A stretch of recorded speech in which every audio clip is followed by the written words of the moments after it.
Hey guys, what's up? It's TJ and I'm back with some more Destiny 2 information. So if you weren't aware, this week right now, the Guardian Con charity stream is happening over on Twitch, on Guardian Con's channel. Basically, streamers come together for about 4-hour blocks and they stream, and all the money they make during their 4-hour block is put toward charity, which for this is the St. Jude Hospital for Children.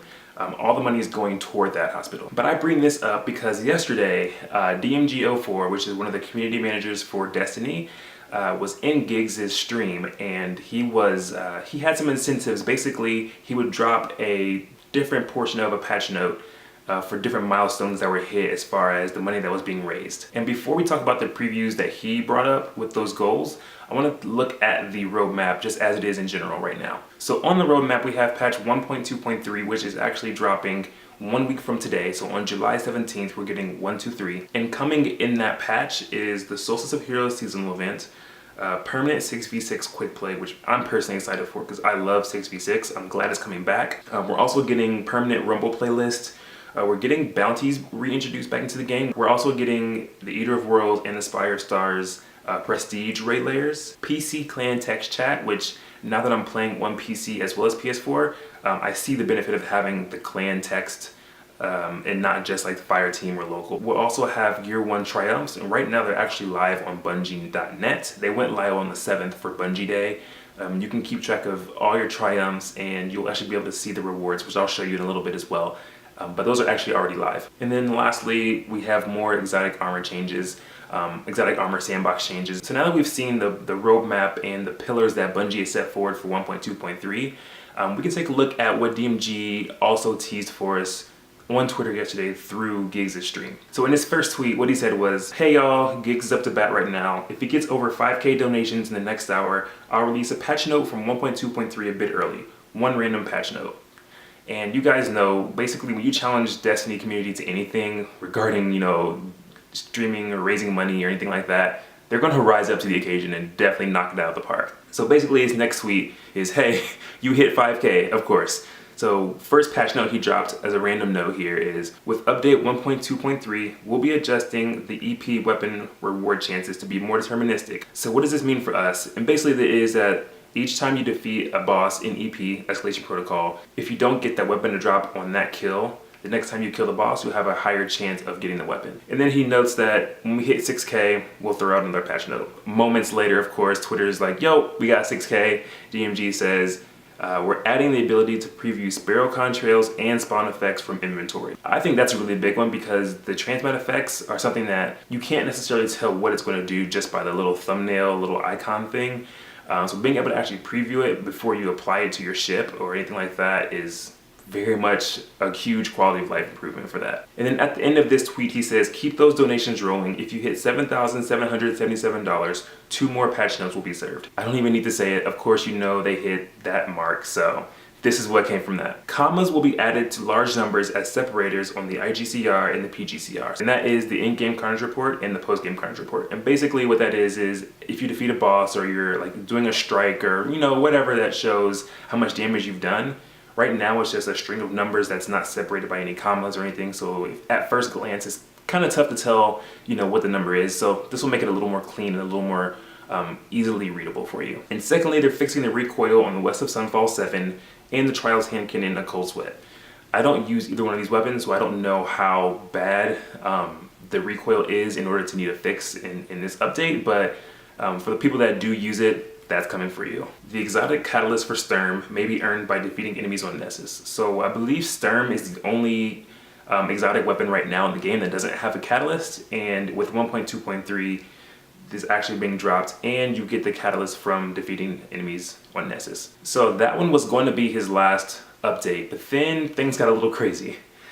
Someone donated over $1,000 at one time, just like dropped 1,000. So DMG was like, "You know what? I'll give a patch note for that." This one for me is actually really big because I do want the Huckleberry Catalyst, and you get that through Heroic Adventures.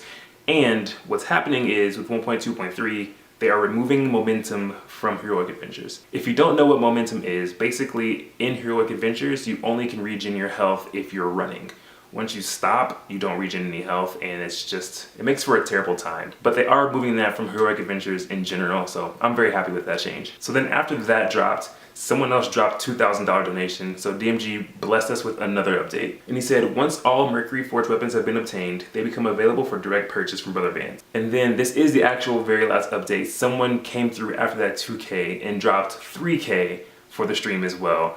And this prompted DMG for one final update. And he says, after Destiny update 1.2.3, Iron Banner events will use Iron Temple fire pits as capture zones instead of control flags, which is a really cool aesthetic change. Right now, every single capture point has the flag, the staff there, but to now have it as a little fire pit like on Vostok or like D1 when you first lit the flames, that'd be really cool. So those are actually all of the patch updates that he gave outside of the roadmap. So this is looking like to be a pretty substantial update. I'm happy with what I'm seeing so far. A lot of quality of life things as well as some sandbox changes, so this will be good and be good to hold us over until Forsaken drops in September. And the last thing I want to look at is the July calendar that Bungie did post up in the previous TWAB as well, and kind of outlined each week what's happening so that we know what's happening for the rest of this month. So right now you can see this week is Iron Banner, this weekend is Guardian Con. These are the ornaments for this season if you haven't gotten them yet.